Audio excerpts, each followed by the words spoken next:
Bonjour, bienvenue dans Maman Cuisine. Aujourd'hui, on va faire un gâteau au miel et amandes, baklawa. Ça nous a été demandé par un abonné sur YouTube.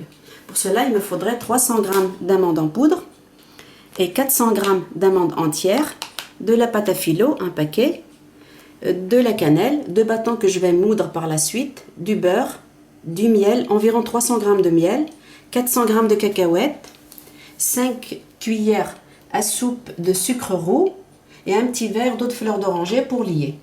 Donc les 400 g d'amandes entières, je les ai mis dans l'eau, j'ai enlevé la peau parce qu'il va falloir les moudre grossièrement. Il m'en faut aussi en poudre d'amande.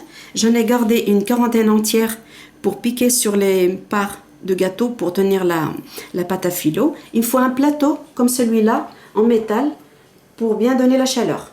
Première étape, je vais moudre grossièrement mes amandes.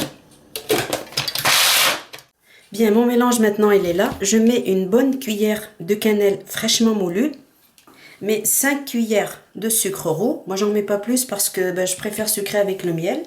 Je vais mettre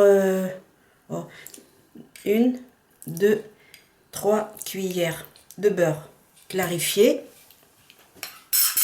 Et 13 centilitres d'eau de fleur d'oranger. Et je vais tout mélanger pour lier. Maintenant je vais prélever les pâtes à filo une par une.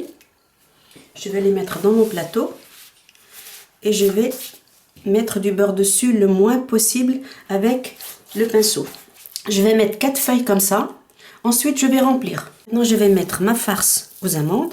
Je vais mettre égaliser, en mettre un petit peu partout. Maintenant je vais aplatir ma pâte d'amande, bien l'égaliser. Maintenant, j'ai bien lissé ma pâte. Je vais à nouveau la recouvrir avec la même quantité de pâte à filo et entre du beurre, très peu. Voilà. Bien, maintenant, je vais couper mon gâteau avec un couteau qui coupe très bien pour pas abîmer la pâte. Voilà. Dernière étape, je vais faire un petit trou au milieu et je vais mettre la moitié d'une amande pour tenir la pâte. J'ai fini de mettre mes amandes pour tenir la pâte à filo. Le beurre restant, il est là, donc j'en ai mis très peu. Je vais enfourner 15 minutes à 180 degrés. Bien, j'ai bien arrosé de miel, eau de fleur d'oranger, ma baklawa. Une fois que c'est bien froid, bien soudé, on les mettra dans des caissettes comme ça pour les manger proprement. Je vous dis à une autre fois pour une prochaine vidéo dans Maman Cuisine.